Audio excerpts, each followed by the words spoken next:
Hello, and welcome to this week's edition of Q News. I'm Morgan Drobny. And I'm Gabrielle Barone. Being a student during this pandemic proves to be a major challenge. It's difficult for everyone, but especially for first-year students. COVID-19 continues to impact college campuses, sending students home early, but not at High Point University. Drew Lohman has more on why this year in particular is tough for college freshmen. COVID-19 presents a school year High Point University students have never seen before.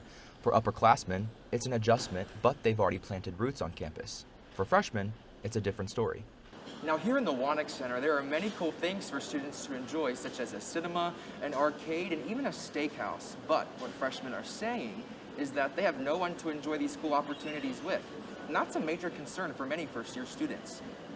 Being in college as a freshman during COVID is very hard because I can't really meet friends, and then the sports aren't going on, so I can't go to a sporting event and meet people that way, or even just enjoying the time with other people. Freshmen continue to look for outlets to develop relationships, but it proves to be a major feat. With COVID, the president's seminar is virtual, Rush was virtual, and I feel like we're really not getting a true college experience.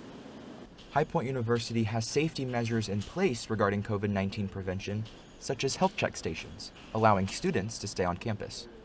The university is doing a really good job with keeping us safe with all their COVID protocols and everything, but it's hard to meet people because we can't go out and gather in groups. For now, HPU freshmen will need to keep their communities small in hopes to slow the spread. For Q News, I'm Drew Lohman.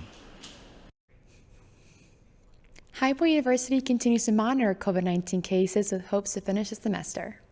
As High Point University students return from campus, President Nito Cobain and the university's newly implemented Clean Team are taking extraordinary measures to ensure the students' safety.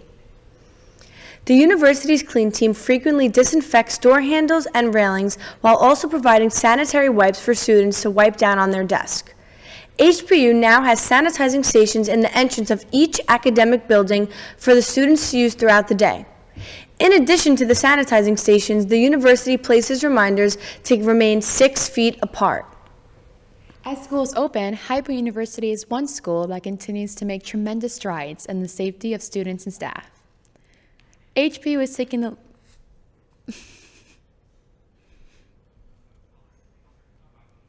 students to wear masks and socially distance when possible. They are also using signage to reduce student traffic, telling students which doors are enhancing entrances and exits.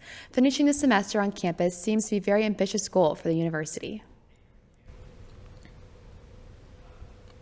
Next in Q News, how students are doing in quarantine. And how the HPU Theater Department plans to continue during the pandemic.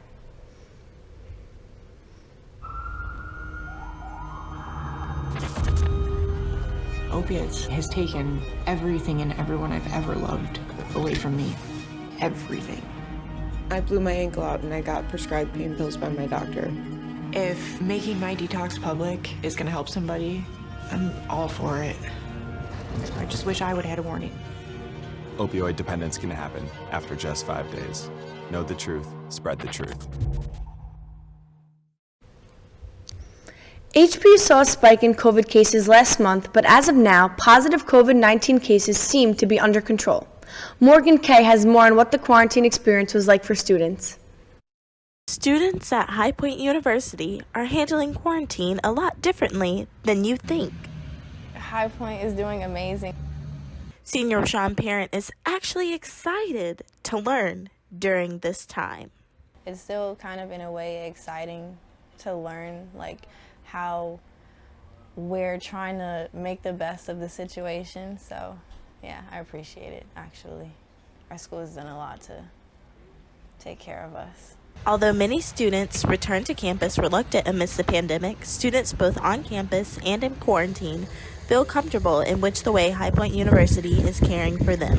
My time in quarantine, it wasn't bad. My symptoms kind of stopped after the first 2 days, so it felt like I was just stuck in the hotel room for the next 2 weeks. This is the best that we could get out of the situation, so I appreciate what Nito's doing. Yeah. On the screen.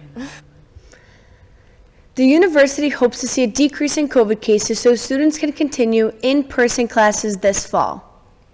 COVID-19 continues to drastically impact the entertainment industry across our nation. Indoor plays, concerts, and musicals are all postponed due to the pandemic. The Department of Theater and Dance at High Point University will have a year like none other before. Shows will be live streamed for the first semester, with some productions allowing limited socially distanced audiences. In result, the length of shows will be shortened to conserve the amount of time patrons will be near each other. In the meantime, cast members will be required to wear face masks or shields for all productions. Returning to High Point University looks different for students, but it was even more strange for girls that were looking forward to sorority recruitment.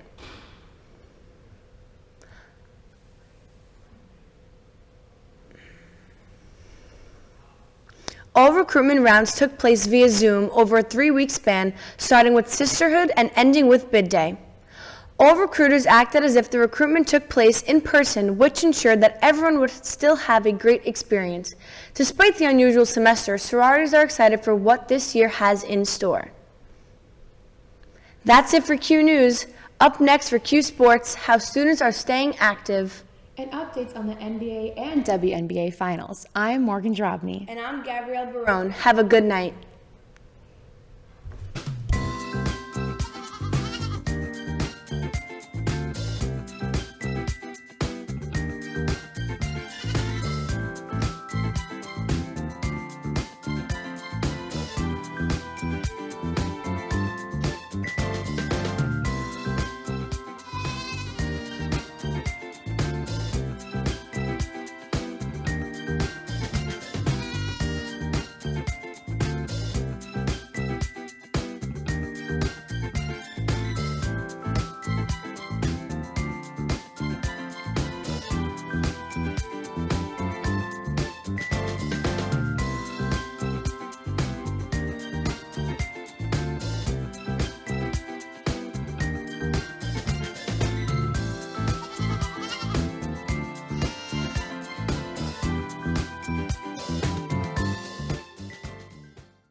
It takes less than 1 minute to find out if you may have prediabetes.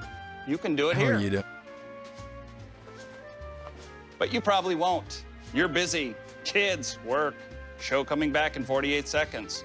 So let's do this now. Hold up 1 finger if you're a man, women, 0. 3 more fingers if you're over 60, 2 over 50, 1 over 40. If you're not sure, keep in mind you're sitting on a couch right now, so 1 more finger if you're not very active. 1 finger if yes, 0 if no. 1 yes, 0 no. Next, find the body type that looks most like you and hold up that many fingers while I look around awkwardly. And that's it. If you're holding up 5 fingers or more, you probably have prediabetes. Sorry to be so blunt, but hey, you're busy. Just go to the site. From the Nito Corbin School of Communication on the campus of High Point University, this is Q Sports Update.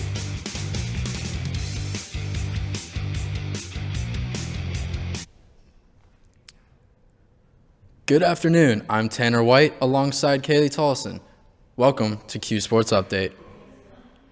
The Millis Center and Burt Stadium and Willard Stadium are showing signs of life as teams head back onto the field and court to practice for the remainder of the semester. Men's and women's lacrosse, track and field, baseball, men's and women's basketball, and cheer are all keeping their spirits high about winter and spring sports. While taking proper precautions, they are continuing to condition in case they get the call that it's game time. Los Angeles moved to within a game of clinching the NBA championship as the Lakers defeated the Miami Heat 102-96 to take a 3-1 lead in the series. LeBron led the Lakers with 28 points and 12 rebounds, and Anthony Davis added 22 points. Game 5 is tomorrow night. The Philadelphia 76ers have hired Doc Rivers as their new head coach, agreeing on a 5-year deal. Rivers succeeds Brett Brown, who held the Sixers' head coaching job for 7 seasons, but was fired after they were swept in the first round of these year's playoffs. In his 7 seasons with the Clippers, Rivers went .356 and .208, the 5th best record in the NBA and the best out of any team without a conference finals appearance. The WNBA Finals concluded Tuesday night when the Seattle Storm won 92-59 over the Las Vegas Aces. The Storm swept the series, bringing the franchise its fourth WNBA championship title. Breanna Stewart was named WNBA Finals MVP. She averaged 25.7 points, 7.8 rebounds, and 4 assists this postseason. The American League Best of 5 Division Series are underway in baseball's version of the bubble. In San Diego, the New York Yankees are playing Tampa Bay and the LA, and the Houston Astros face Oakland. With the games being played at neutral sites, there will be no off days needed for travel. Currently, Tampa Bay leads the Yankees 2-1, and Houston leads Oakland 2-1.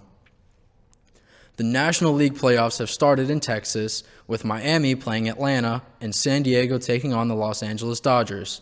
Both series started Tuesday as the Braves took Game 1 from the Marlins and the Dodgers took Game 1 from the Padres. The NLDS Best of 5 series is scheduled to be played over 5 days with no off days necessary for travel, as both National League Division Series are in a bubble due to COVID-19. The Houston Texans have fired coach and GM Bill O'Brien. O'Brien went 52-48 in his 6 years in Houston, winning the AFC South 4 times. O'Brien served as the GM starting this past offseason, where he made the controversial decision to trade DeAndre Hopkins to the Arizona Cardinals for running back David Johnson and a second-round pick. Johnson currently ranks 37th among running backs in yards per carry, while Hopkins leads the NFL with 39 catches. Following postponed games and a spike in positive cases, the NFL has updated its COVID-19 safety protocols. The new guidelines include a ban on gatherings outside of team facilities and the implementation of a video monitoring system to ensure that all team personnel are wearing personal protective equipment while traveling or in a team facility. As we enter times of cooler weather and crisp fall days, college football begins to heat up. Last week, top-ranked teams Clemson, Alabama, and Georgia were easy winners. Also, LSU crushed Vanderbilt and Tennessee beat Missouri. After this week's state of games, Clemson sits at number 1 with Alabama at number 2. Georgia moves up to 3rd in the polls with Florida at number 4. Top games to watch for this weekend include Georgia versus Tennessee, Clemson versus Miami, Florida State versus Notre Dame, and Alabama versus Ole Miss. As the topic of social justice continues, athletes are taking more of a stand than ever, some using their voice audibly while others are using their platform silently. Up-and-coming tennis star Naomi Osaka used hers in a unique way while at the U.S. Open a few weeks ago. Here's more on that story. Each match of the U.S. Open, the young star came out with the names of different murdered black men on her face masks.